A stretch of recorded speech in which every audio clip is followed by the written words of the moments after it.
Bismillahirrahmanirrahim. Baik, penuntut umum, penasihat hukum dan terdakwa siap ya. Baik, sidang perkara atas nama terdakwa Munarman dibuka dengan terbuka untuk umum. Terdakwa sudah dihadapkan di persidangan, sehat? Alhamdulillah sehat ya.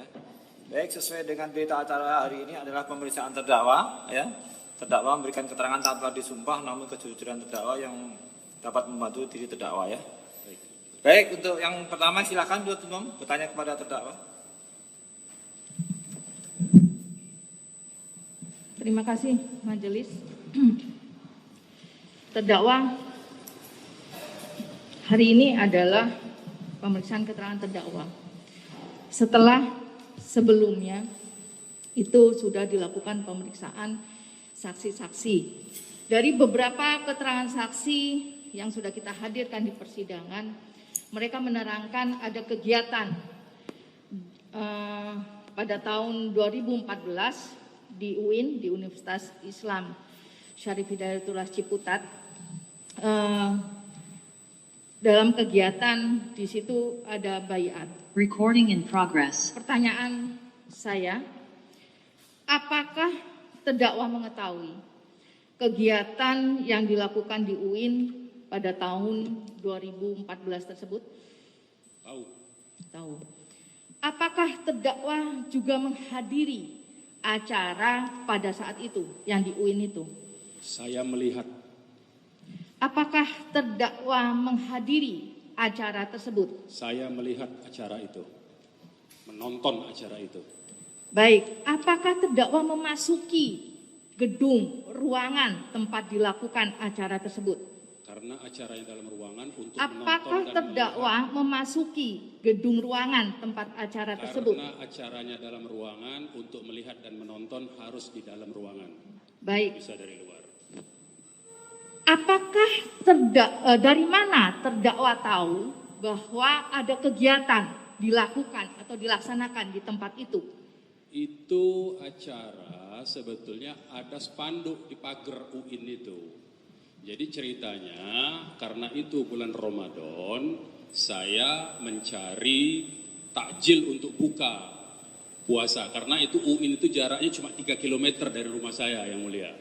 Karena saya mencari takjil untuk buka puasa dan kebetulan di UIN itu memang banyak tempat jualan takjil, tempat jualan untuk bukaan Ramadan. Jadi saya merencanakan membeli memang di situ.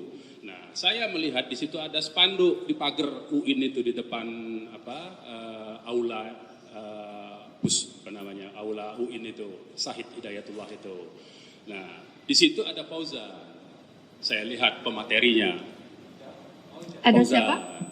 Ada Fauzan Ansori. Fauzan Ansori. Baik. Karena saya sudah kenal dengan Fauzan Ansori dan memang di media sudah santer isu Fauzan ini adalah sering membicarakan tentang daulah Islamiyah, khilafah segala macam.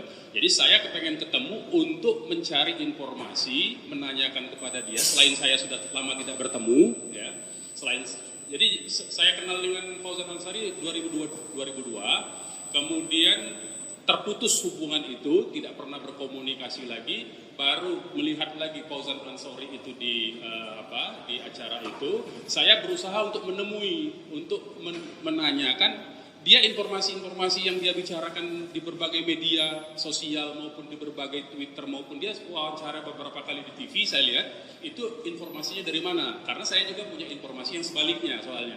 Jadi saya berusaha untuk menemui dia, tetapi begitu di dalam ruangan acara sudah berlangsung. Acara itu sudah berlangsung sehingga saya tidak lagi sempat untuk berbicara langsung, berkomunikasi dengan dia. Nah, saya di situ memperhatikan dia ngomong apa tidak sempat karena sudah mulai pembicaraan ke pembicara yang lain. Jadi saya tidak sampai 10 menit saya langsung keluar dari situ. Begitu ceritanya. Demikian. Baik, terima kasih. Jadi pada saat saudara memasuki ruangan itu, acara apa yang saudara lihat pada saat itu? Sudah mulai memasuki acara yang mana? Orang sudah mulai pembicaraan. Jadi sudah peralihan dari pemutaran video yang sebagaimana disebutkan oleh saksi-saksi. Jadi peralihan dari pemutaran video, selesai pemutaran video langsung pembicara. Yang kemarin itu disebut adalah kalau nggak salah Muhammad Fahri itu dari saksi itu. Nah, saya mendengar itu begitu. Sampai di situ saya.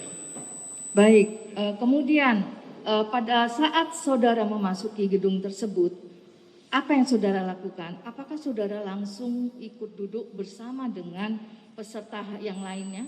Oh tidak, saya masuk ke situ hanya di dekat pintu masuk. Jadi pintu masuknya itu posisinya itu adalah pintu masuknya itu menyamping. Jadi saya masuk menyamping lebih kurang begini.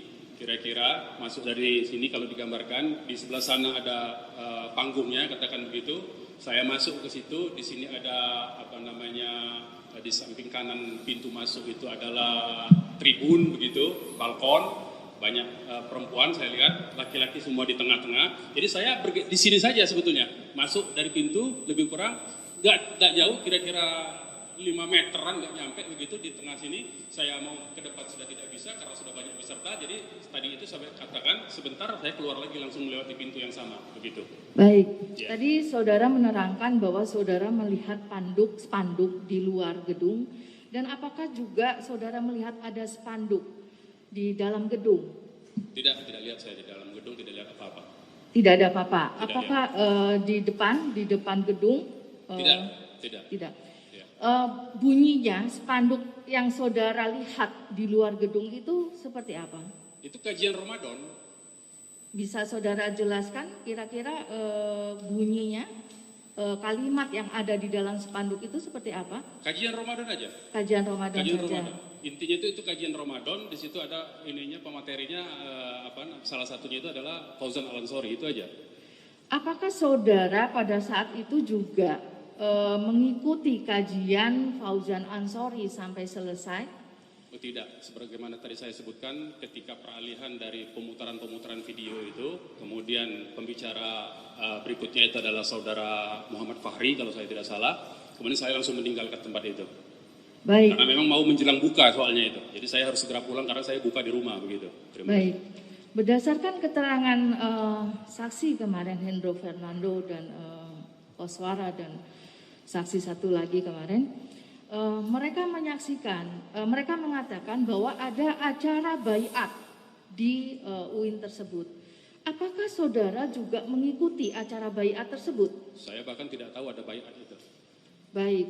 Kemudian apakah pada saat siapakah pembicara terakhir pada acara tersebut? Saya tidak tahu siapa pembicara terakhir karena saya hadirnya tadi saya katakan peralihan dari pemutaran video yang itu sudah banyak beredar di medsos maupun beredar di grup-grup Telegram.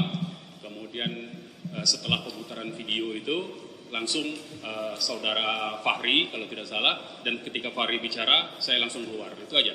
Baik, apakah gedung itu penuh dengan kehadiran para peserta Penuh, acara? penuh sekali. Posisi saudara agak ke depan ya? Itu tidak di depan. Di belakang. Di belakang.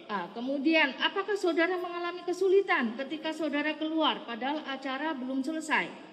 Tidak, karena orangnya di depan di tengah begitu. Jadi antara pintu di situ sampai di tempat saya itu kosong begitu. Baik. Ya. Kemudian tadi saudara mengatakan bahwa niat saudara untuk masuk ke dalam gedung itu adalah ingin bertemu dan berbicara dengan Fauzan Ansori. Ya. Nah, kenapa kemudian saudara setelah kajian itu kemudian keluar lebih dulu? Apakah saudara tidak melaksanakan niat saudara untuk bertemu Fauzan Ansori? Kenapa? Ya, karena mau buka, Bu. Itu kan bulan puasa. Sementara itu sudah sore. Saya mau buka di rumah. Logis saja sebetulnya. Sementara Fauzan bukan maksud saya itu tidak terlalu penting juga bagi saya. Saya hanya mau ngobrol-ngobrol saja sebetulnya. Jadi tidak sama sekali tidak penting. Jadi kalaupun tidak terlaksana ketemu dengan Fauzan tidak ketemu ya tidak apa-apa, karena saya memang untuk buka, membawa belanjaan saya untuk buka puasa itu, begitu aja. Baik, kemudian saya berlanjut. Berdasarkan keterangan para saksi yang sudah kita hadirkan kemarin, ada kegiatan di tanggal 24 Januari dan 25 Januari di Makassar. Apakah saudara dan berdasarkan keterangan saksi kemarin, saudara menghadiri kedua acara tersebut? Ya, saya hadir. Saya pembicara di dua acara itu. Baik. 24 dan 25. Bisa saudara ceritakan atau coba saudara ceritakan bagaimana peristiwanya, kemudian bisa saudara menghadiri acara tersebut. Apakah ada panitia, misalnya panitia yang menelpon saudara dan lain sebagainya? Baik, jadi saya agak panjang kali ini ya. Jadi begini, ada orang mengaku orang FPI Makassar bernama Abdi. Dia menghubungi saya mengaku Laskar, menyatakan bahwa FPI Makassar mau melaksanakan seminar, mengundang saya melaksanakan seminar. Saya tentu saja karena dia mengaku orang FPI, saya iakan saja dulu, ya baik, saya bilang apa yang bisa dibantu. Tapi dia tidak ada menyatakan bahwa itu acara dukungan untuk ISIS, tidak ada. Ya. Dia hanya mengundang begitu. Karena saya tidak biasa diundang langsung oleh Laskar, karena saya pengurus DPP FPI. Sementara yang mengundang itu, di mana-mana tempat saya jadi pembicara, yang mengundang itu kalau tidak pengurus FPI-nya, ketuanya, atau ketua panitianya. Nah makanya saya tanya, dalam kemarin di kesaksian kan Habib Muhsin mengakui. Saya tanya kepada Habib Muhsin, ini benar orang FPI atau bukan? Nah Habib Muhsin kemarin waktu di kesaksian juga mengakui. Saya menanyakan, ini siapa si Abdi ini? Kok ada Laskar berani langsung bypass ke saya? Begitu. Nah, saya tanya, ini apa? Siapa dia ini? Coba dicek dulu. Ternyata Habib Muhsin pun sebetulnya tidak tahu ada kegiatan itu yang mulia. Habib Muhsin pun tidak tahu. Nah jadi dia menyatakan, baik saya akan cek dulu. Ada atau tidak kegiatan ini. Karena dia juga tidak berani menyatakan ada atau tidak. Setelah kemudian sebagaimana yang di dalam kesaksian, dia memastikan yang hadir disebut di dalam BAP dia memimpin rapat, padahal setahu saya dia di sana untuk ngecek. Karena kemudian dia menghubungi saya. Setelah dia ngecek betul ada pelaksanaan seminar itu, yang di situ penggagasnya memang adalah Abdul Rahman dan Agus Salim, maka Habib Muhsin kembali menghubungi saya bahwa menyatakan betul di situ akan ada kegiatan tanggal 24-25. Nah karena sudah dijamin oleh pengurus FPI Makassar, Sulawesi Selatan, Habib Muhsin ini adalah ketua, waktu itu ketua FPI Sulawesi Selatan, ya, jadi saya menyatakan itu sah kegiatan dari FPI, resmi berarti diketahui dan sudah dikonfirmasi. Makanya saya bersedia hadir, begitu. Nah itulah kenapa saya bersedia hadir. Dan diundang pun sebetulnya oleh Abdi, dia tidak menyatakan dua kegiatan. Dia hanya mengundang satu kegiatan tanggal 24, yaitu yang dilaksanakan oleh FPI. Itu saja. Nah, kemudian tanggal 25-nya kenapa saya bisa hadir? Setelah kegiatan tanggal 24 itu, saya pulang ke hotel langsung, saya pun tidak tahu ada kegiatan konvoy segala macam. Kemudian saudara Abdi menghubungi kembali bahwa besok ada lagi kegiatan. Saya bilang, memang tiket saya saya pasang untuk pulangnya agak-agak sore, jam 3. Karena apa? Karena memang saya mau menikmati dulu kota Makassar karena udah lama, dan sekalian juga ada teman-teman lama saya di LBH di situ.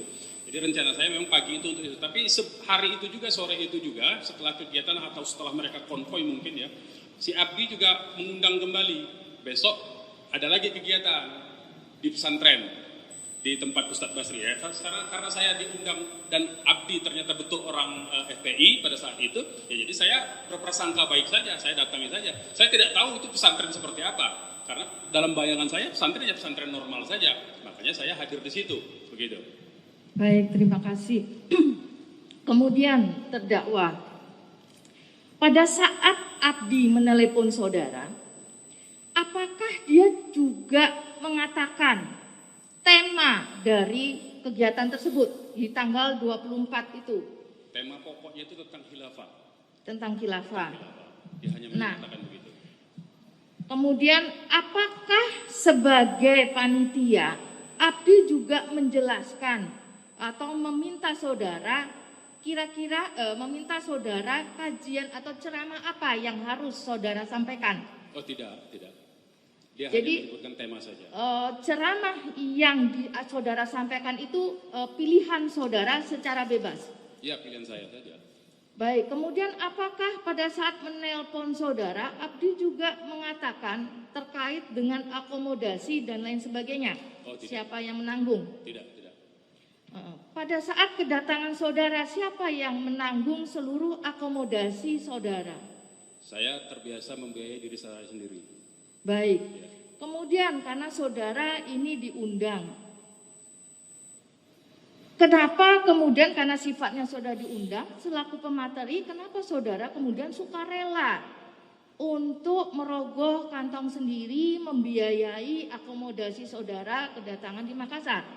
Jadi semua kegiatan saya diundang oleh FPI, sepanjang FPI yang mengundang atau ormas-ormas Islam yang mengundang, saya menganggap itu bagian dari kegiatan amal ibadah saya, amal soleh saya. Jadi sumbangan saya untuk masyarakat, sumbangan saya untuk umat Islam secara umum, karena saya tidak punya kemampuan yang banyak, paling tidak saya tidak memberatkan umat Islam, terutama dalam hal ini adalah FPI, sehingga semua kegiatan FPI saya berusaha keras untuk membiayai diri saya sendiri, begitu. Jadi saya anggap itu sedekah-sedekah saya saja, begitu. Apakah saudara datang ke Makassar itu sebagai perwakilan dari FPI? Tidak. Tidak ada surat tugas dari FPI, tidak ada pembicaraan dengan DPP FPI. Mereka mengundang saja sebagaimana yang mereka katakan dalam persidangan, di fakta persidangan ini, karena saya dianggap mereka sering muncul di TV, begitu aja. Dan kebetulan posisi saya pada saat itu sebetulnya, ini yang juga perlu saya clearkan, saya waktu itu belum menjadi sekretaris umum. Kalau jaksa penuntut umum teliti atau penyidik Densus teliti dengan SK yang dijadikan barang bukti di sini, itu tanggalnya 23 Mei, kemarin saya perhatikan, tanggal 23 Mei. Sementara kegiatan itu adalah bulan Januari dan bulan April di Medan itu. Saya jadi sekretaris umum, SK resminya perubahan. Jadi FPI itu memang sejak 2013 kepengurusan periodenya itu berubah dari 5 tahun menjadi 7 tahun. Dari 2013 menjadi 2002 sampai 2020. Nah, diangkat yang pertama, yaitu kepengurusan pertama itu belum saya sekretaris umumnya. Makanya di maklumat yang terbit pada tanggal 8 Agustus tahun 2014 bukan nama saya di situ.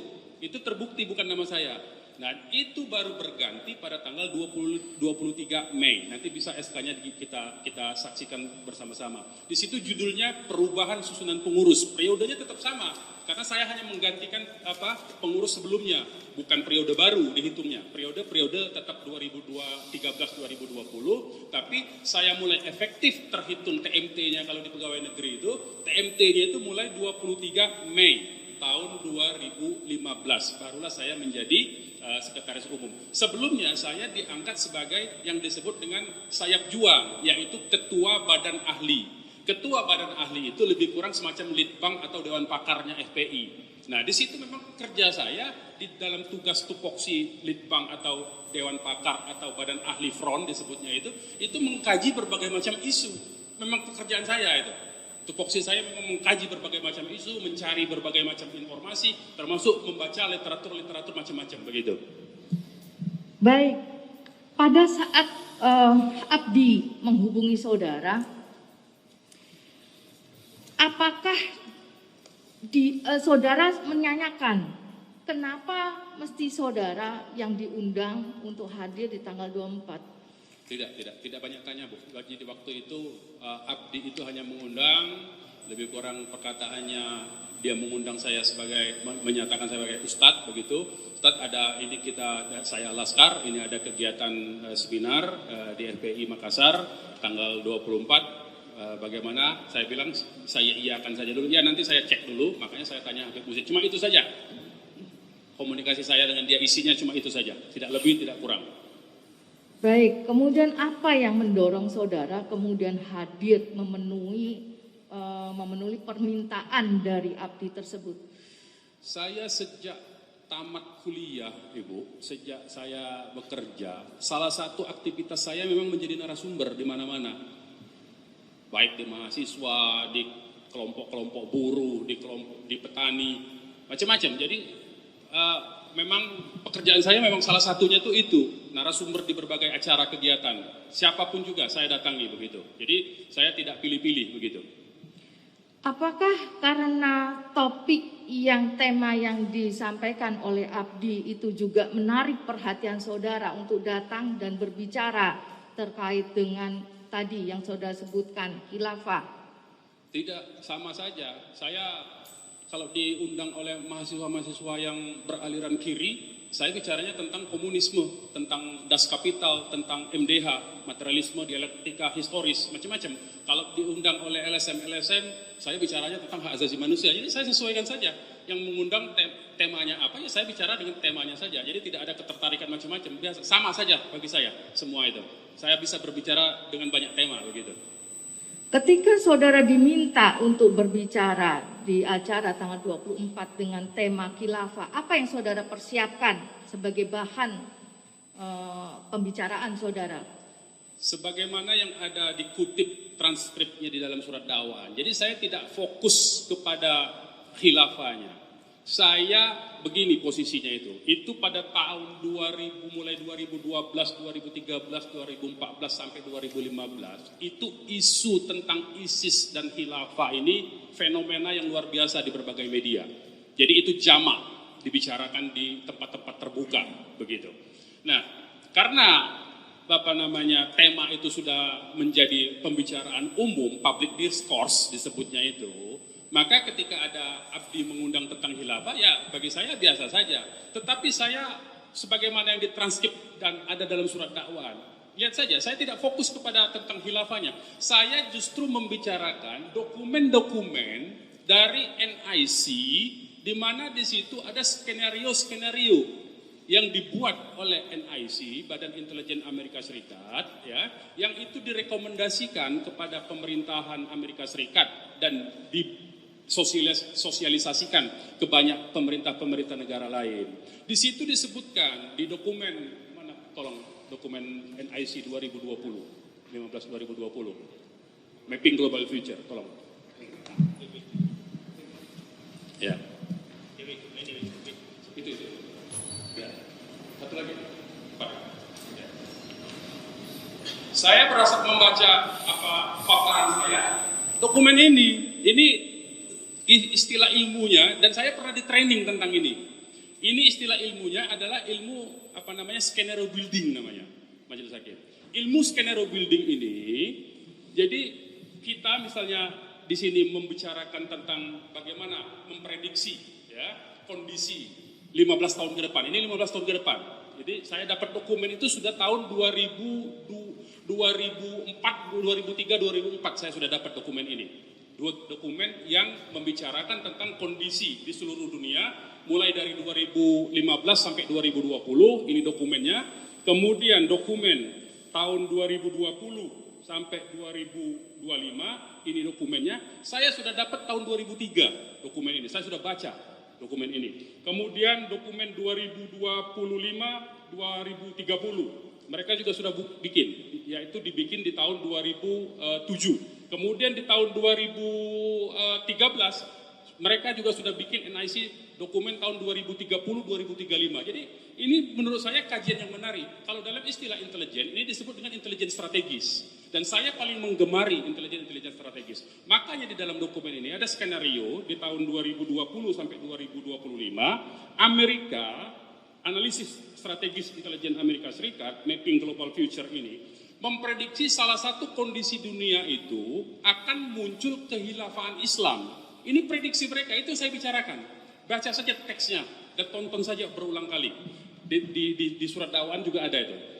Saya menyatakan di Amerika NIC ini memprediksi akan muncul kehilafan Islam yang akan menantang peradaban Barat pada tahun 2020. Nah, sebagai ilmu skenario building, dan saya pernah dilatih untuk itu, di training untuk skenario building, dari 4 skenario yang dimunculkan, skenario negatif sampai skenario yang paling positif, ya, itu maka harus ada satu yang dituju, yang artinya yang diinginkan itu apa dari 4 skenario yang dipilih. Kemudian 3 skenario lainnya itu harus dimusnahkan, harus ditekan supaya tidak terjadi. Nah, secara logika yang saya bicarakan itu tidak mungkin Amerika akan mendorong berdirinya kehilafan Islam. Nah, karena itu Amerika berusaha keras untuk membuat kehilafan palsu, begitu loh. Nah, maka itu mereka menciptakanlah isu kehilafan ini sebagai monster. Maka itu saya katakan di tanggal 24 itu, di surat dakwaan itu ada, tolong surat dakwaan. Di Di surat dakwaan itu sendiri tertulis ya, hasil dari transkrip itu yang menyatakan bahwa hati-hati kalau kita sudah tahu ya, halaman 16.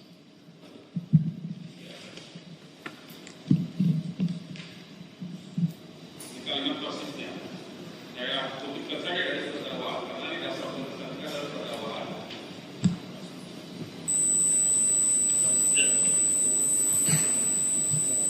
Ini saya bercerita mulai halaman 7 sampai halaman 10 itu paparan saya semua. Tidak ada saya fokus khilafah itu bagaimana begini. Ini halaman 10 ya. Ini dari halaman 9 itu ya.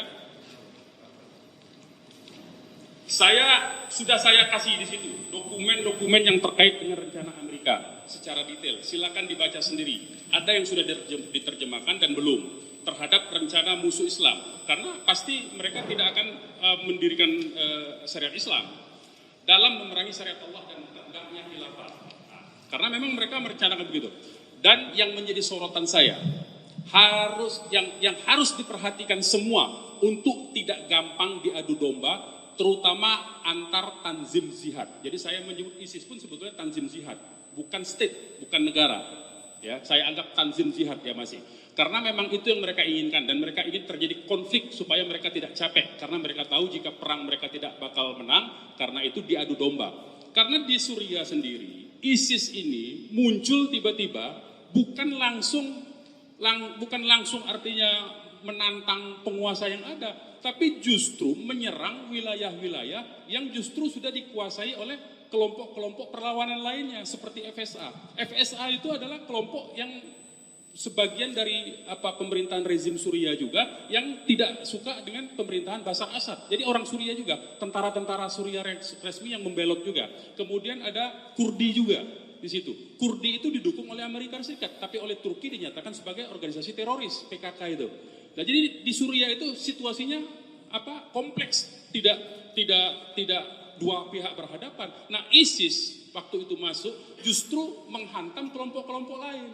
Nah, ini menimbulkan kecurigaan.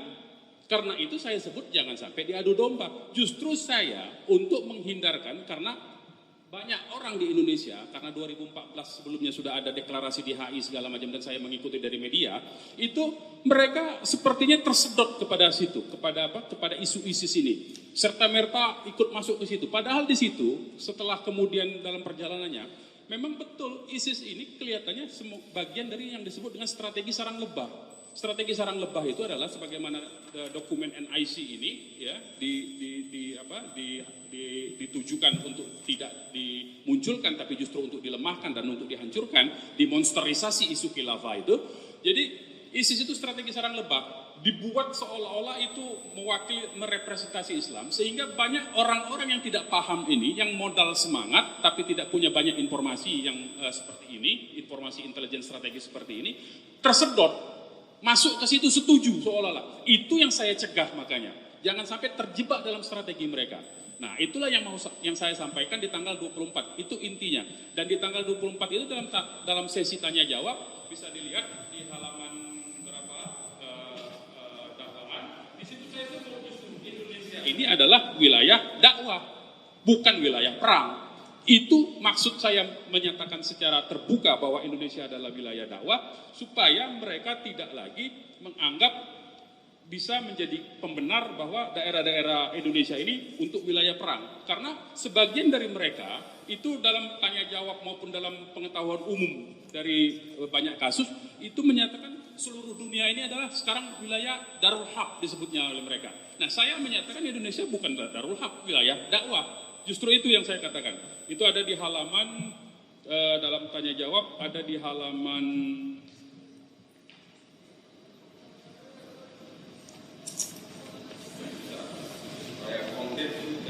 berdasarkan surat dakwaan. Ada di halaman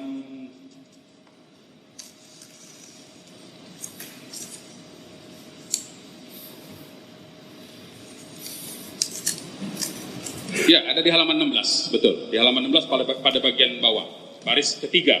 Sekarang Indonesia Medan Dakwah, ada halaman 16. Di alinea bawah, baris ketiga. Saya jelas menyatakan di situ.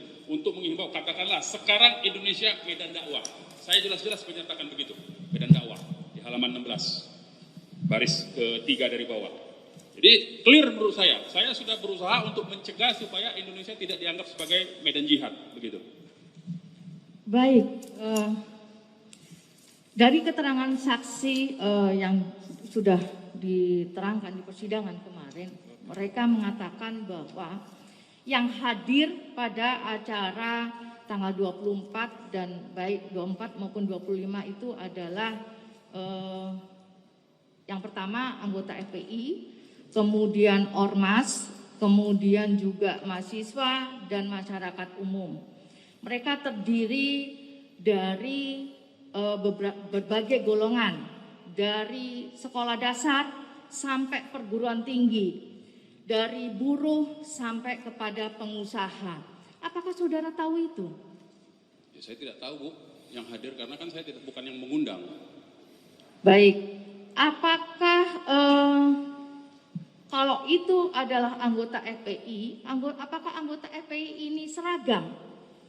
Artinya dari misalnya berpendidikan hanya sarjana saja, seperti itu kan? Oh tidak, variasi. Bervariasi, artinya dari pendidikan sekolah dasar sampai perguruan tinggi dan dari buruh sampai pengusaha. Ya.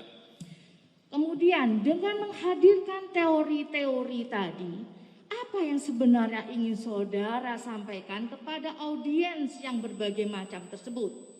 Jadi orang Indonesia ini paling malas mikir dan paling malas baca. Ya, orang Indonesia ini sukanya yang instan dan itu hampir di semua kalangan. Ya, terbukti misalnya kemarin yang instan itu menampilkan Twitter yang menggiring skenario perkara ini kemarin Twitter terakhir. Nanti saya jawab itu. Ya, jadi tujuan saya ya mengungkap hal-hal yang berdasarkan dokumen supaya kalau orang ngomong berdasarkan by dokumen dan dokumen itu ilmiah, sumbernya terpercaya. Itu yang pertama. Yang kedua, kenapa saya sampaikan hal-hal yang sedikit rumit supaya orang bisa berpikir, tidak menerima instan begitu saja. Mikir, saya ajak mikir orang-orang ini. Makanya kalimat-kalimat saya adalah kalimat-kalimat yang pokoknya saja, tidak pada teknis saya. Saya mengajak mereka berpikir. Itu intinya kenapa saya memaparkan itu, begitu. Baik, kemudian tadi saudara mengatakan bahwa temanya yang diangkat adalah tema tentang khilafah. Apa pendapat saudara tentang khilafah ini? Menurut ulama, ya, dan ada sikap MUI terbaru, ya, saya rujukan saya harus merujuk, ya, sikap MUI terbaru Komisi Fatwa tahun 2021, ya, 2021 atau 2022, itu pendapat MUI, Komisi Fatwa MUI, Komisi Fatwa MUI, tolong dokumennya. Jadi khilafah itu adalah bagian ajaran Islam. Kenapa? Bukti konkretnya. Kita lihat dari sejarah. Ada Khulafaur Rasyidin. Namanya Khulafaur Rasyidin.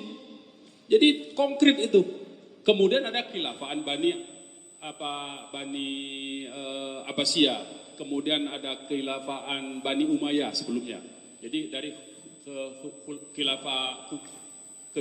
Khulafaur Rasyidin, kemudian ada kekhilafaan Bani Umayyah, kemudian ada kekhilafaan Bani Abbasiyah, yang terakhir kekhilafaan Turki Utsmani. Sebagai sebuah fakta sejarah, kekhilafan itu ada, dan kekhilafan itu baru muncul tahunnya itu 700 Masehi, ya.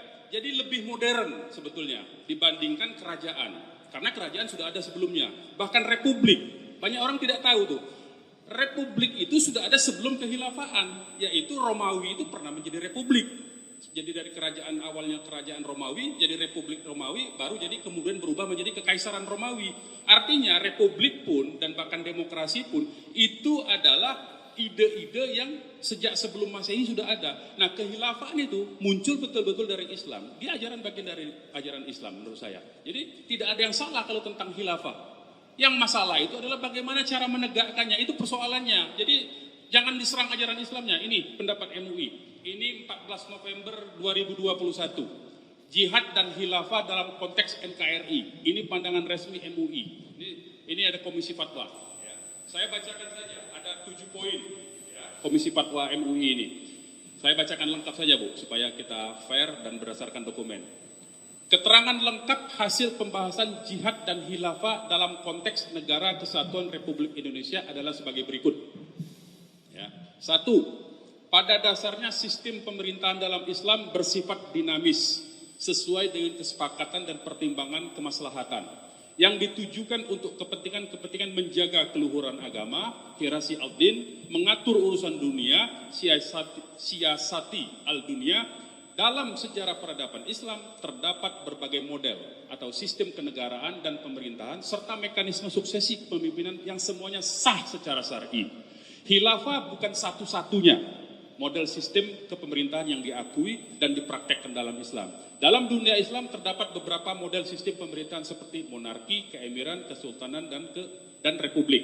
3. Bangsa Indonesia sepakat membentuk negara kesatuan yang dibentuk republik yang berbentuk republik sebagai ikhtiar maksimal untuk mewujudkan cita-cita bangsa sebagaimana termaktub dalam pembukaan UUD 45. Jihad merupakan salah satu inti ajaran Islam guna meninggikan kalimat Allah, li'ilah kalimatillah, sebagaimana telah difatwakan oleh MUI.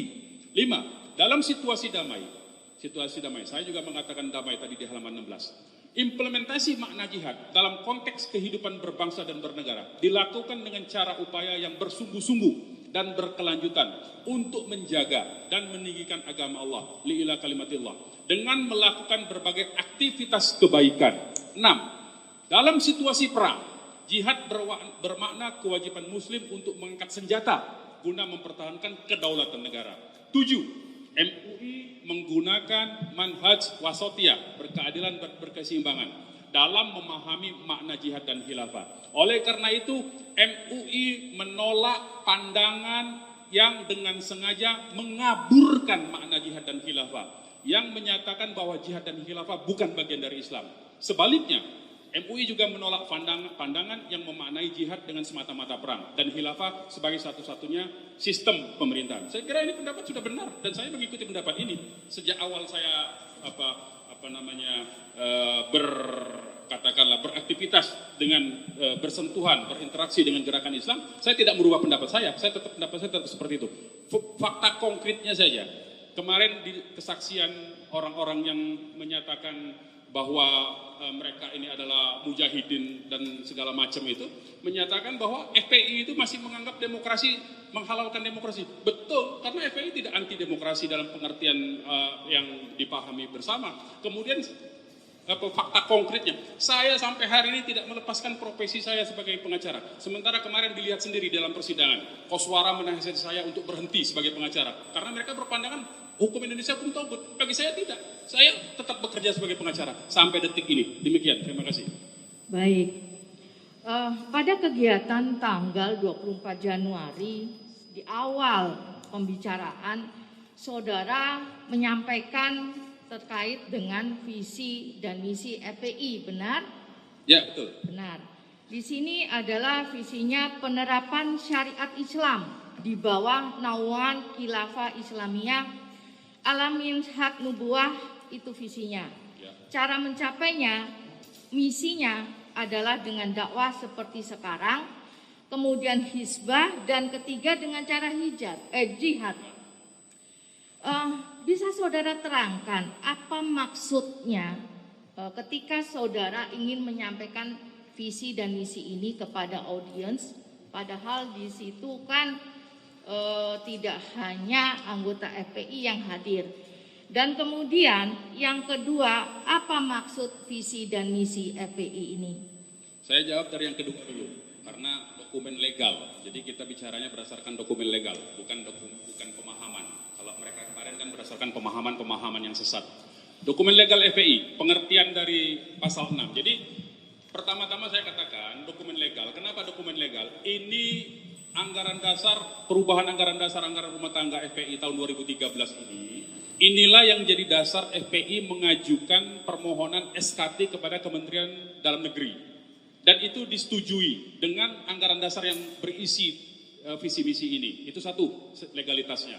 Yang kedua, di sini sudah dikatakan arti penerapan syariat secara kafah adalah penerapan syariat Islam di seluruh bidang kehidupan, yaitu akidah, ibadah, munakahat, muamalah, dan jinayah. Arti penerapan Islam secara kafah adalah kewajiban menjalankan syariat Islam secara individu dalam kehidupan masyarakat dan negara. Yang kedua, arti khilafah Islamiyah adalah diterapkannya kesatuan sistem ekonomi, politik, pertahanan, sosial, pendidikan, dan hukum di dunia Islam. Kemudian penjelasan berikutnya, visi dan misi organisasi FPI adalah penerapan syariat Islam secara kafah di bawah naungan khilafah Islamiyah menurut manhaj nubuwah sekali lagi, melalui pelaksanaan dakwah, penegakan hizbah, dan pengamalan jihad. FPI harus ikut berperan aktif dalam upaya menegakkan khilafah Islamiyah, alamiah, sesuai syariat Islam. Jangan lupa sesuai syariat Islam. Melalui langkah-langkah logis, realistis, yang elegan, dan bertanggung jawab serta sejalan dengan nafas kemajuan dunia. Antara lain, mendorong peningkatan fungsi dan peran organisasi konferensi Islam. Saya kira semua tahu organisasi konferensi Islam ini adalah terdiri dari berbagai negara yang diakui sekarang ini. B. Mendorong pembentukan parlemen bersama dunia Islam. C. Mendorong pembentukan pasar bersama dunia Islam. D. Mendorong pembentukan fakta pertahanan bersama dunia Islam. NATO sudah menerapkan ini. E. Mendorong penyatuan mata uang dunia Islam. Uni Eropa dengan euronya sudah. F. Mendorong penghapusan paspor dan visa antar dunia Islam. Uni Eropa juga terjadi. G. Mendorong kemudahan asimilasi perkawinan antar dunia Islam. H. Mendorong penyeragaman kurikulum pendidikan agama dan umum dunia Islam. I. Mendorong pembuatan satelit komunikasi bersama dunia Islam. J. Mendorong pendirian Mahkamah Islam Internasional. Ini diterima oleh Kementerian Dalam Negeri dan dikeluarkan SKT FPI itu baru berakhir tahun 2019. SKT FPI. SKT tolong. Ya. Nah, SKT FPI itu kemudian pada tanggal Rabu tanggal 18 bulan September tahun 2019, September 2019, Kementerian Agama juga mengeluarkan rekomendasi berdasarkan ADART yang sama juga. Rekomendasinya untuk apa? Untuk SKT perpanjangan SKT FPI. Jadi institusi negara sudah mengakui, menyatakan, karena Kementerian Agama melakukan wawancara langsung kepada saya. Saya katakan yang dimaksud dengan khilafah alamin haji nubuwah itu khilafah menurut manhaj kenabian. Dalam keyakinan orang FPI, khilafah yang bisa berdasarkan mirip atau menggunakan metode kenabian itu yang masa depan ini itu hanya khilafah yang dipimpin oleh Imam Mahdi dan Nabi Isa, tidak ada yang lain. Sehingga menjadi aneh kalau ada orang, dan itu tidak aneh sebetulnya ya, dalam pengertian ada pendapat yang menyatakan bahwa akan muncul kekhilafaan sebelum kekhilafaan Imam Mahdi. Itu pendapat ulama juga, dan FPI tidak mengambil pendapat itu. Saya juga tidak mengambil pendapat itu. Sebagaimana kemarin sudah dibacakan ada dasar hadisnya. Karena apa? Karena kekhilafaan khalifah yang berdasarkan manhaj nubuwah itu nanti ke khalifahnya itu dibaiatnya itu dia tidak minta dibaiat. Nah itu bedanya. Jadi dari ciri-ciri kalau orang yang berilmu, yang membaca literatur banyak, khalifah itu bukan memaksa orang berbaiat. Sementara yang kemarin kelompok-kelompok yang menyatakan ISIS kelompok kekhalifahan itu justru mewajibkan orang berbaiat. Nah, jadi di situ saja sebetulnya kalau orang membaca literatur sudah tahu bahwa ini bukan khilafah yang dimaksud oleh hadis. Jadi ini khilafah yang pendapat mereka sendiri. Ya silakan saja. Dan FPI tidak mengikuti pendapat itu. Jadi itu penjelasannya tentang visi misi FPI pasal 6 itu. Demikian. Baik, kemudian di pembicaraan saudara di tanggal 24 juga ada kalimat ya, setelah saudara menerangkan panjang lebar tentang buku-buku dokumen yang saudara miliki tadi, di situ ada kalimat bagaimana cara merusak pemikirannya. Pertama-tama tentu saja dalam rangka atau dalam upaya umat Islam untuk menegakkan khilafah dan menegakkan syariat, itu yang dibutuhkan adalah para pejuang khilafah dan para pejuang syariat, kan? Ya. Pertanyaannya, Bu? Pertanyaannya, kalimat ini apakah untuk merujuk kepada visi dan misi FPI yang dikatakan bahwa FPI itu menerapkan syariat Islam di bawah naungan Khilafah Islamiyah, alamin has nubuwah, dan kemudian dengan hisbah, dan cara ketiga adalah jihad.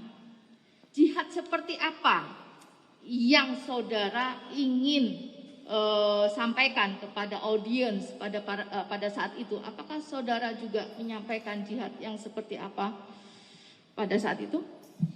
Jadi pernyataan saya itu didasari juga dokumen. Jadi saya bicaranya tidak asal ngomong. Ini dokumen ada Civil Democratic Islam, Partner, Resource and Strategies. Ya, ini dokumen ini diproduksi oleh RAND Corporation. Ini juga lembaga think tank milik Amerika Serikat. Ini juga tugasnya memberikan rekomendasi kepada Kementerian Luar Negeri Amerika Serikat dan bagaimana politik Amerika Serikat ya dalam menghadapi dunia Islam.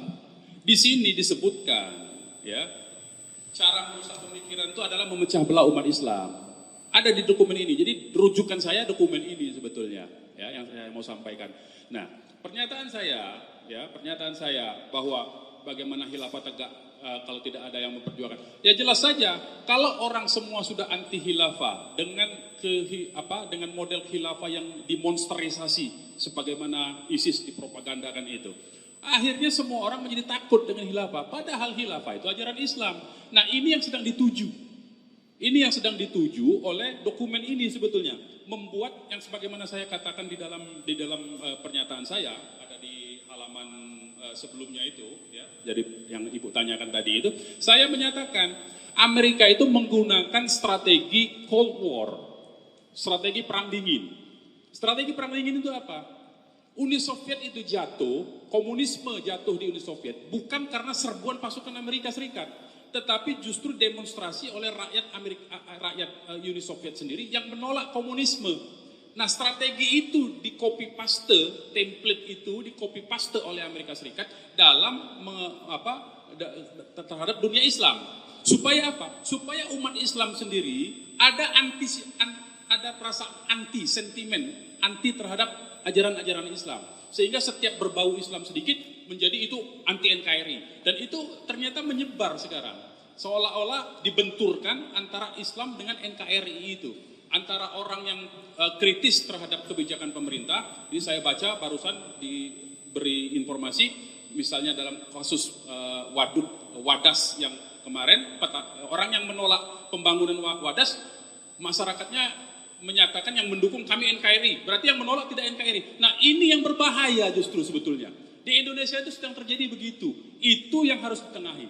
Ada satu pihak, sekelompok pihak yang menyatakan negara ini negara togut, sehingga karena apa? Karena mereka memandang dihalang-halangi dalam menegakkan syariat Islam. Sementara ada kelompok lain yang yang sangat anti dengan syariat Islam, sehingga apa-apa NKRI tidak syariat Islam. Padahal konstitusi kita itu adalah memuat peluang-peluang untuk penerapan syariat Islam dan terbukti sudah banyak. Di Aceh sudah terjadi penerapan syariat Islam, di skala nasional ada banyak undang-undang zakat, undang-undang perbankan syariah, undang-undang haji segala macam. Itu juga syariat Islam. Dan pengadilan agama sebagaimana pernah saya tanyakan dalam persidangan ini. Pengadilan agama tadinya hanya berwenang hanya urusan hukum keluarga, tapi kemudian ditambah kewenangannya menjadi berwenang menyelesaikan sengketa bisnis syariah, muamalah syariah. Nah, bukan tidak mungkin kalau ada politik hukum dan kesadaran yang baru dari para pembuat undang-undang, tidak tertutup kemungkinan pengadilan agama juga diberi kewenangan untuk melakukan hukum-hukum jinayah sebagaimana di Aceh, di mana hukum jinayah itu menjadi satu kesatuan bagian dari pengadilan agama yang ada di Aceh. Jadi menurut saya itu sudah terjadi. Nah, sementara banyak pihak terutama yang menuduh saya anti NKRI segala macam, ingin mengubah NKRI itu dengan pahamnya yang sesat ya. Jadi sama-sama ini ada dua kelompok yang sama-sama sesat menurut saya. Satu kelompok sesat menganggap bahwa hanya satu-satunya khilafah yang bisa menegakkan syariat Islam sehingga NKRI disebut togut. Ada kelompok sesat juga yang memahami yang sama sebetulnya, ya, bahwa NKRI tidak boleh sama sekali dengan syariat Islam. Ini kelompok sesat juga. Cuma kelompok sesat yang satu tidak berkuasa, kelompok sesat yang satu berkuasa. Sehingga kelompok sesat yang satu berkuasa ini menghantam kelompok yang satunya ini. Dan ini yang terjadi sebetulnya.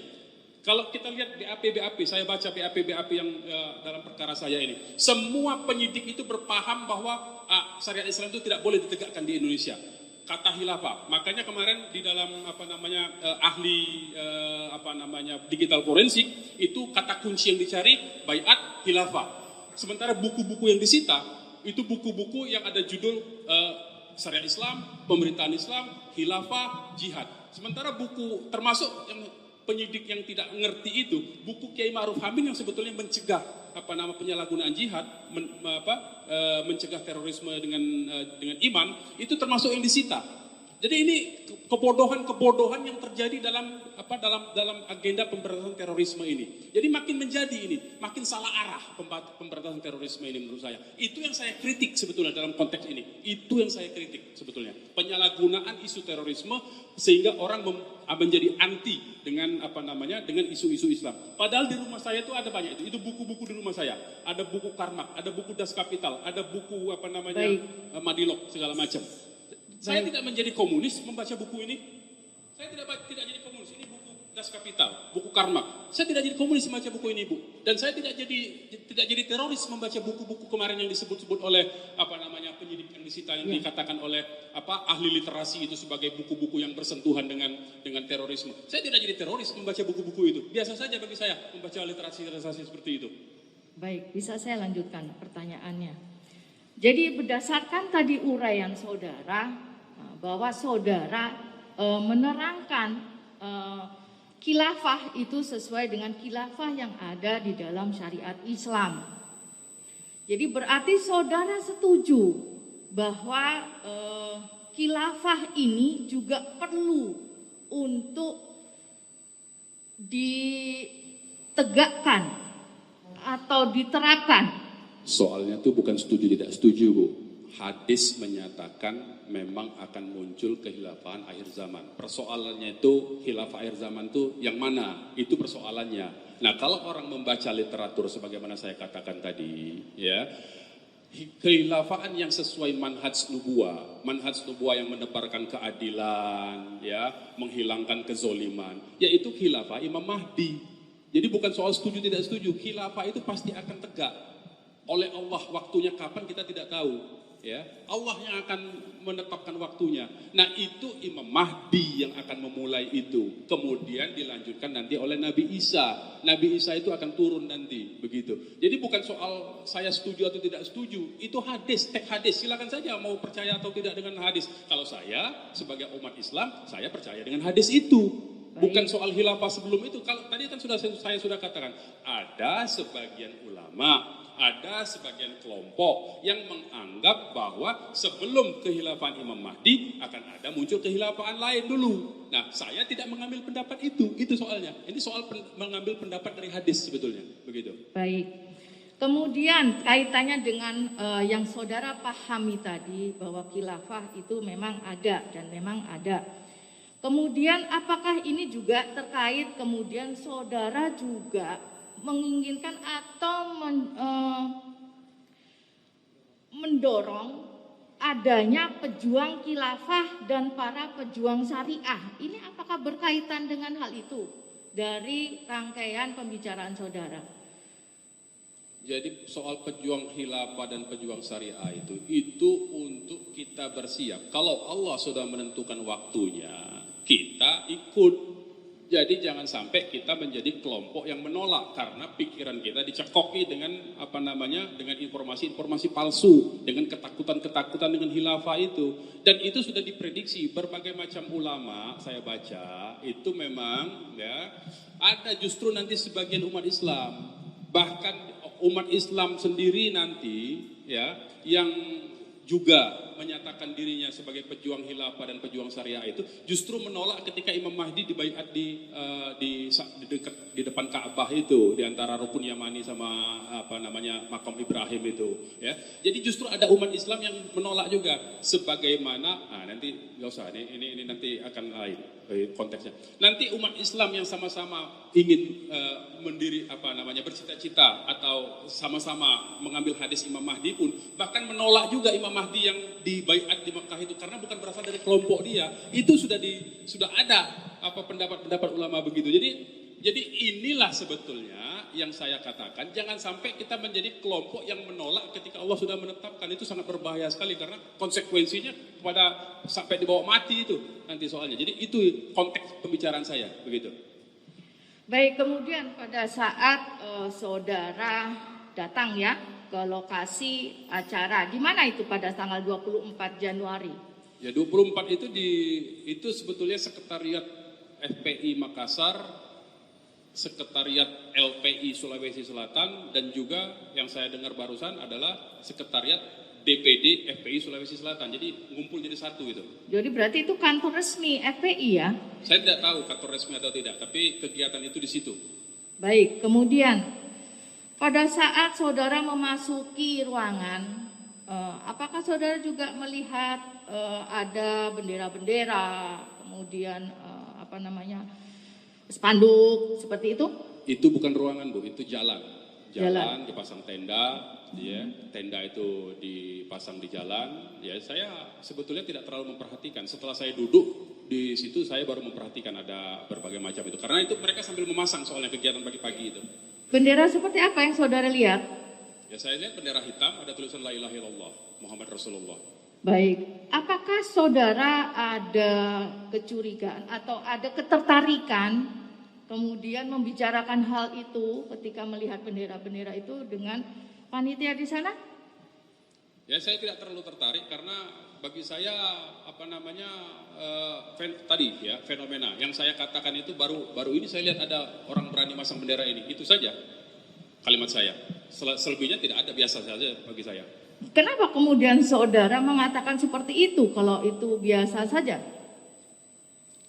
Ya karena memang baru kali itu saya lihat berbagai diskusi yang saya hadiri di banyak tempat, baru itu yang memasang bendera itu. Jadi saya katakan begitu aja. Apakah bendera itu mengidentik dengan bendera yang digunakan oleh suatu kelompok tertentu? Ya mereka menggunakan itu bisa saja, tapi yang jelas bendera itu tulisannya La ilaha illallah Muhammad Rasulullah, begitu. Baik, jadi ketertarikan saudara hanya pada kalimat tersebut? Saya tidak begitu tertarik, itu kalimat syahadat, Bu, biasa saja bagi saya. Kalimat syahadat itu tiap hari, tiap kita sholat juga kita sebutkan itu. Kalau itu kalimat syahadat, kenapa kemudian saudara mengatakan bahwa kok baru pertama melihat berani memasang bendera-bendera seperti itu? Loh iya, karena selama ini tidak terpasang kalimat-kalimat La ilaha illallah itu di berbagai tempat diskusi. Baik. Tidak ada yang memasang itu. Kemudian, saudara pada kegiatan tanggal 24 Januari itu siapa saja pembicaranya? Ya ada almarhum Fauzan, ada almarhum Basri. Apakah saudara juga sudah tahu bahwa Fauzan almarhum itu juga hadir di acara itu sebelumnya? Tidak, saya tidak tahu sama sekali. Makanya begitu dia hadir tuh saya lihat, kok bisa hadir ya? Karena nama dia memang nggak ada kan? Dari keterangan saksi mengatakan bahwa saudara sempat menanyakan apakah Ustadz Fauzan sudah hadir. Ini bagaimana? Tidak betul itu. Baik. Betul. Kemudian saudara sebagai pemateri pertama, apakah saudara juga menyiapkan bahan-bahan materi secara khusus, slide-slide dan sebagainya? Ada. Di hari tanggal 24 saya sudah siapkan slide saya, NIC. Ya, tolong. Bisa di. Itu slide yang saudara sampaikan di tanggal 24 ya? Ya, tanggal 24. Mohon izin yang mulia. Ya. Ini slide saya. Ya, hanya itu yang saya siapkan. Karena saya memang tidak menyiapkan untuk tanggal 25. Jadi saya diundang oleh Abdi itu hanya khusus untuk tanggal 24 yang diundang ke saya itu. Makanya saya siap dengan slide. Jadi setiap saya bicara saya pasti bikin kisi-kisinya.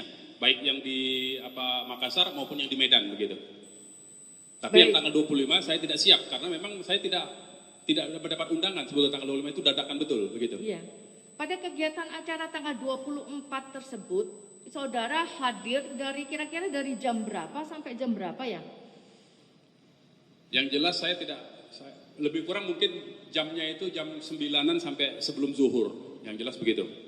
apakah memang saudara meninggalkan ruangan setelah acara tersebut benar-benar ditutup?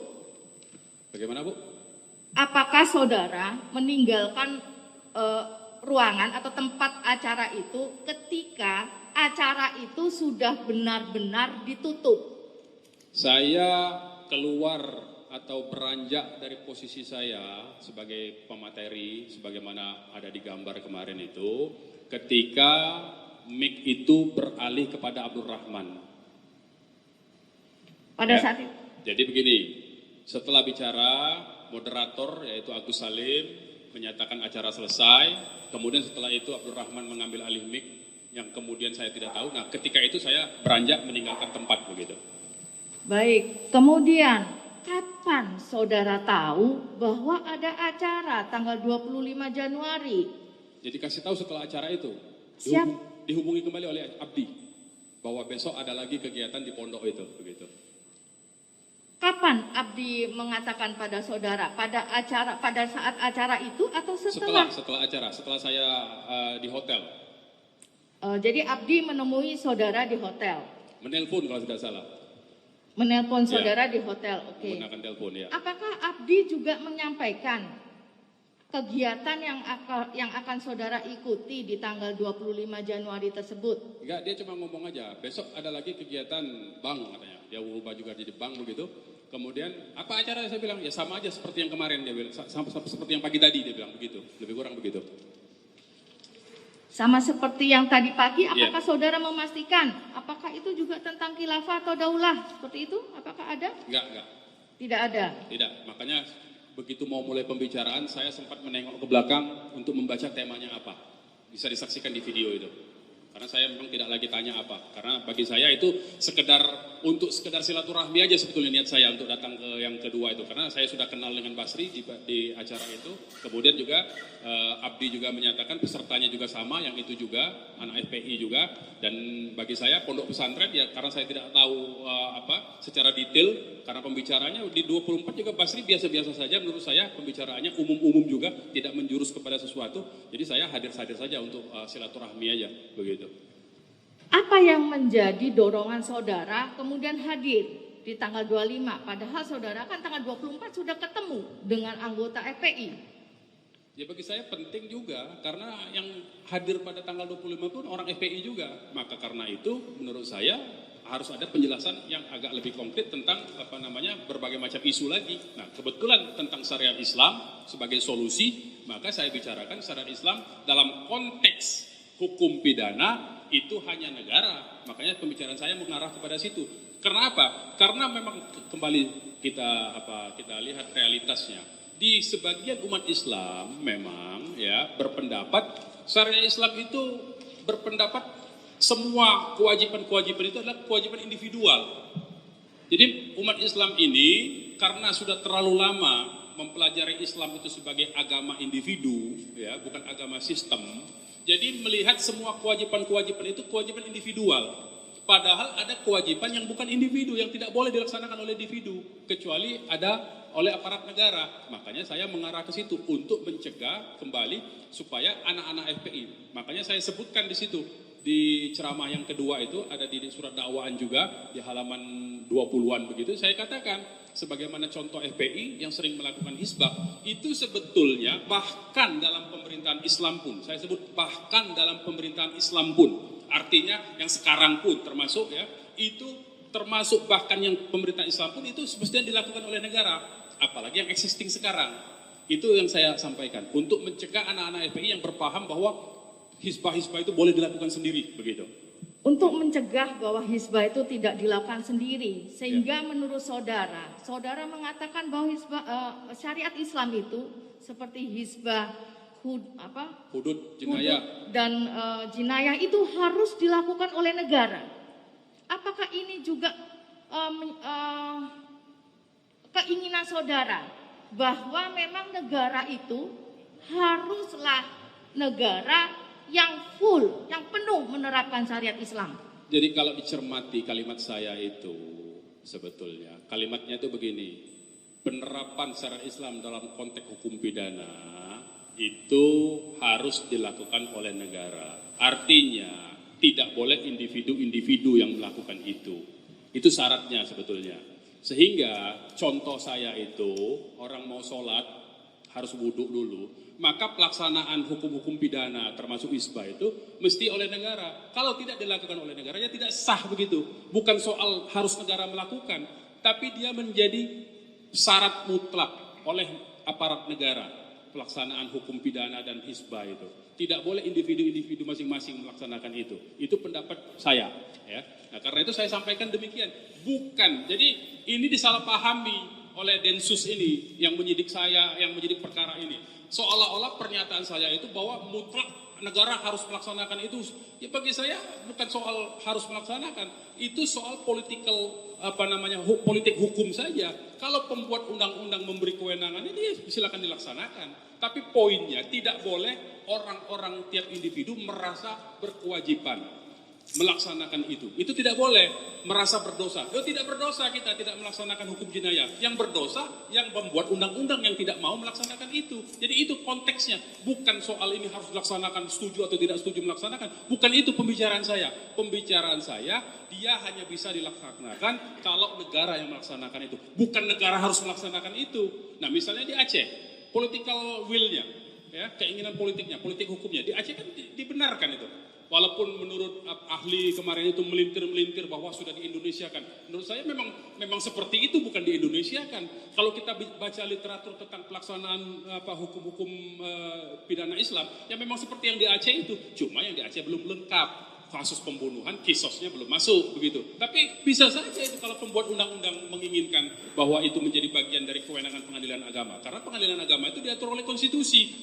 Jadi tidak bisa diubah lagi adanya pengadilan agama yang berdasarkan syariat Islam, karena pengadilan agama itu hanya orang yang beragama Islam yang bisa diadili di situ, jurisdiksinya kan begitu, dan itu berdasarkan syariat Islam. Dan kalau ada yang menyatakan negara ini tidak menyatakan bahwa negara ini setara, tidak boleh berdasarkan agama tertentu saja, berarti dia tidak paham konstitusi juga.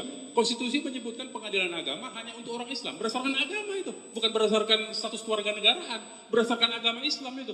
Jadi kalau ada aparat negara menyatakan negara hukum atau ilmuwan dosen-dosen menyatakan bahwa tidak boleh ada hukum yang berbasiskan agama, loh itu pengadilan agama kok pengadilan agama khusus untuk orang Islam. Jadi inilah kekacauan berpikir sebetulnya yang tidak clear, baik itu di kalangan masyarakat maupun di kalangan intelektual maupun di kalangan penyelenggara negaranya, begitu. Baik, ketika saudara menyampaikan materi, baik itu di tanggal 24 maupun di tanggal 25, apakah saudara juga menyampaikan perbandingan seperti yang saudara terangkan tadi? Di Aceh, kemudian pengadilan agama, dan lain sebagainya?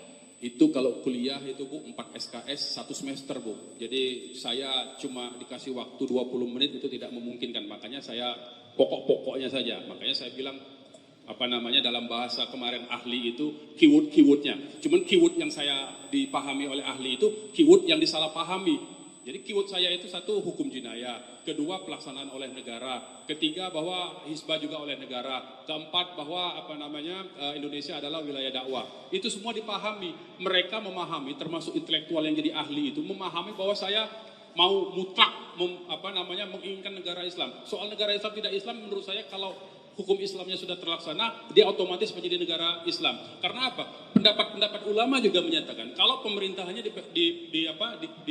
diperintah oleh orang-orang Islam. Kalau kemudian masyarakatnya adalah masyarakat yang Islam, beragama Islam, maka sudah layak untuk dinyatakan bahwa negara itu adalah negara Islam sebetulnya. Itu pendapat ulama, bukan pendapat saya ya. Jadi ada yang menyatakan begitu. Jadi ini juga pendapat yang yang menyatakan bahwa Indonesia bukan negara Islam. Ini juga pendapat yang membuat sehingga orang mencari jalurnya masing-masing. Inilah kesalahan pendapat yang masing-masing bertahan pada pokoknya, tapi tidak mau diskusi. Nah, saya mau mendiskusikan ini secara terbuka. Saya berani mendiskusikan ini secara terbuka, tapi celakanya diskusi secara terbuka justru dikriminalisasi seperti sekarang ini, begitu. Baik, kemudian seperti tadi tanggal 24 Januari, peserta yang hadir itu dari berbagai kalangan kan? Nah, apakah di tanggal 25 Januari ini juga pesertanya seragam atau beragam? Yang intinya yang saya tahu bahwa mereka tetap mengundang anak-anak FPI untuk hadir di acara itu. Tentu saja saya berkepentingan untuk menjaga anak-anak FPI supaya tidak terkontaminasi. Itu saja kepentingan saya utamanya, begitu.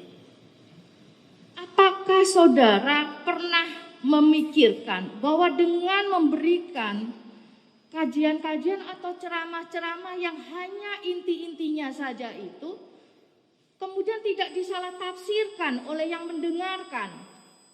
Ya kalau orang bodoh saya yang harus nanggung akibatnya semua setiap saya ceramah, repot Bu, saya tidak akan ceramah kalau begitu. Orang bodoh ya dia yang bodoh berarti. Masa saya harus tanggung jawab kebodohan atas kebodohan akal orang begitu? Baik, kemudian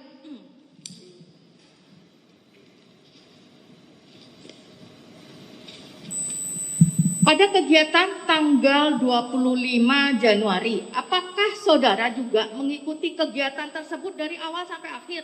Ya sampai akhir, dari awal sampai akhir. Kalau saudara mengikuti kegiatan dari awal sampai akhir, di akhir acara itu acara apa? Ya mereka lakukan baiat, makanya yang itu yang tidak saya duga sebetulnya. Karena satu tidak ada dalam agenda acara, yang kedua itu tidak menjadi ini saya, tidak satu ide, tidak satu tujuan dengan saya. Jadi saya kaget saja. Cuma karena itu rumah orang, ya itu rumah orang, tempat orang, saya tamu, saya diundang, saya tidak bisa menunjukkan sikap keluar protes segala macam, bisa digebukin saya. Karena itu Makassar Bu, bukan di tempat lain. Kalau di tempat yang saya bisa ukur, kira-kira tempatnya saya kenal semua, siapa-siapa di situ, mungkin saya larang. Kalau itu katakanlah misalnya dilakukan di FPI, saya larang itu. Di FPI dalam pengertian orang FPI semua ininya, pelaksananya, tidak ada orang lain. Bisa saya larang, tapi itu bukan FPI, itu di tempat orang begitu. Pada kegiatan tanggal 24 di FPI itu ada acara baiat nggak menurut saudara? Tidak ada. Itu semua saksi-saksi yang ngomong itu terbukti kemudian, saksi-saksi itu tidak menyatakan, tidak ada yang secara tegas saksi-saksi di persidangan ini faktanya tidak ada satupun yang tegas menyatakan saya berbaiat atau saya ikut berbaiat. Dan mereka semua menyatakan bahwa mereka ketika baiat di tanggal 24 mereka pergi. Padahal tidak ada baiat. Saya tahu mereka dikondisikan untuk menyebut di tanggal 24 itu baiat itu ada. Padahal tidak ada baiat di tanggal 24 itu. Saya tahu persis karena saya masih di depan gitu. Tapi saudara meninggalkan ruangan sebelum acara benar-benar selesai kan? Selesai itu kalau yang di tanggal 24 karena mic-nya sudah diambil alih oleh Abdurrahman itu. Tidak ada lagi. Jadi saudara pastikan bahwa saudara mengikuti acara tanggal 24 sampai dengan benar-benar selesai. Benar-benar orang itu bubar. Oh tidak. Orangnya masih di situ, saya sudah keluar dari posisi sebagai pembicara itu.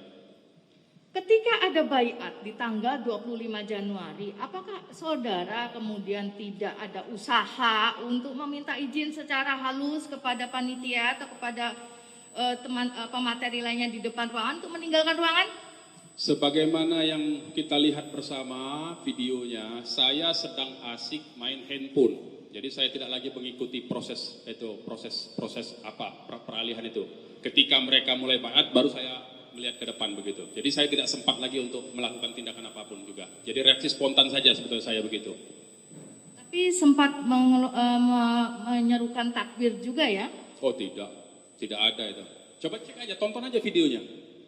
Kita sama-sama nonton lagi aja kalau enggak. Berapa menit itu cuman tuh. Mana Baik. ada saya ngomong takbir. Silakan dicek lagi. Tapi saudara mendengar juga suara takbir digemakan? Ya setiap dalam kegiatan kelompok-kelompok. Bukan, di akhir acara tersebut setelah baiat. Saya lupa.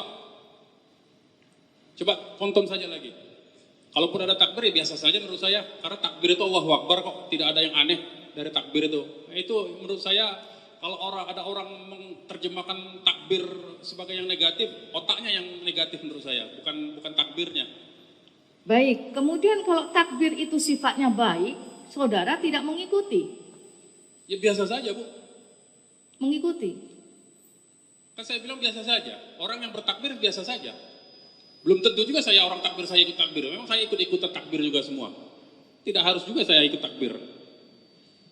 Baik, kemudian kalau di acara tanggal 24 Januari itu pematerinya kan Fauzan Ansori almarhum, Basri almarhum, kemudian saudara. Nah, di tanggal 25 Januari itu siapa pematerinya? Sama. Orang yang sama? Orang yang sama. Baik, kemudian lanjut kepada acara Medan. Berdasarkan keterangan saksi juga, saudara hadir di situ. Siapa yang menghubungi saudara? Yang meminta saudara untuk hadir? Seingat saya, yang menghubungi saya orang yang bernama Rahmat Gustin. Saya sudah lupa kalau Roni yang menghubungi, itu pengakuan Roni. Tapi saya dalam ketika rekonstruksi saya menyatakan tidak ingat kalau Roni yang menghubungi saya. Yang saya ingat Rahmat Gustin yang menghubungi saya, begitu. Apakah dia juga anggota FPI? Oh bukan, orang lain itu. Jadi berarti apakah di Medan itu dihadiri juga oleh anggota FPI? Ada anggota FPI yang hadir, ada. Berbagai macam kalangan juga ya? Ada, karena itu posisinya kampus yang setahu saya yang hadir di situ ada mahasiswa, ada anggota-anggota ormas Islam yang ada di Medan, begitu. Pada saat saudara kalau berdasarkan keterangan saksi kemarin Roni Samsuri yang menghubungi saudara, apakah juga disampaikan materi atau tema dari acara tersebut sehingga kemudian saudara dimintakan untuk membawakan acaranya memberikan temanya sesuai temanya? Dia hanya ngomong soal khilafah juga, sama aja. Tema utamanya tentang khilafah aja, tapi saya diminta untuk analisa hukumnya seperti apa, begitu. Baik, kemudian apakah kedatangan saudara, apakah Roni Samsuri atau siapapun yang menghubungi saudara menurut penjelasan saudara tadi, itu juga menyampaikan pemateri lainnya yang akan hadir? Kalau yang disebutkan Roni kan iya, tapi saya sudah lupa siapa saja itu. Dia menyebutkan apa saja, yang jelas dia mengundang saya untuk hadir di Medan dan kemudian juga tetap prosedur saya tanya dengan FPI yang ada di Medan, ini siapa ini? Karena dia menyatakan diri dari LMI soalnya, Liga Muslim Indonesia. Nah, saya juga cek kepada FPI yang ada di Medan, ini LMI ini siapa? Nah, dijawab oleh orang FPI Medan bahwa ini organisasi Islam, kumpulan dari berbagai macam aktivis Islam yang lebih banyak mengadvokasi soal masjid-masjid yang ada di Medan dan sekitarnya, yaitu masjid-masjid yang dihancurkan, masjid-masjid wakaf yang dipindah tempatkan, yang dipindah tangankan. Jadi masalah-masalah masjid saja. Jadi saya tanya itu, oke, bahwa itu adalah LMI, organisasinya berbentuk itu advokasi kepada masjid-masjid yang dihancurkan macam-macam. Ya saya sih oke-oke saja. Seperti yang saya katakan di awal, saya siapapun yang mengundang, saya hadiri, begitu. Baik, terima kasih. Kalau tadi di acara Makassar itu kan yang mengundang adalah orang FPI. Nah, di acara yang Medan kan ormas lainnya yang mengundang saudara. Siapa yang membiayai kedatangan saudara? Sama, saya juga sama aja. Saya sendiri aja. Karena bagian dari sedekah saya bilang tadi itu. Baik, kemudian apakah saudara juga mempersiapkan materi yang akan disampaikan untuk acara Medan? Saya materinya tidak terlalu banyak karena memang cuma diminta untuk analisa hukum. Jadi saya bicaranya dari segi aspek Undang-Undang Dasar 45, tadi yang sudah saya sebutkan, yang sudah disampaikan juga, pasal-pasal apa saja yang memberi peluang bagi penerapan syariat Islam di Indonesia, dan apakah pada saat itu orang-orang yang ada pertanyaan-pertanyaan waktu itu, ada diskusi juga, apakah orang-orang yang menyatakan dukungan terhadap khilafah ya, saya bilang bukan ISIS, khilafah. Apakah orang yang menyatakan dukungan khilafah terhadap atau orang yang mendakwakan tentang khilafah dan syariat Islam itu bisa dihukum? Ya, tidak bisa, saya bilang. Karena itu bagian dari ajaran Islam. Dan itu tadi pendapat MUI sudah kita bacakan bersama, tahun 2021 pun masih menyatakan demikian.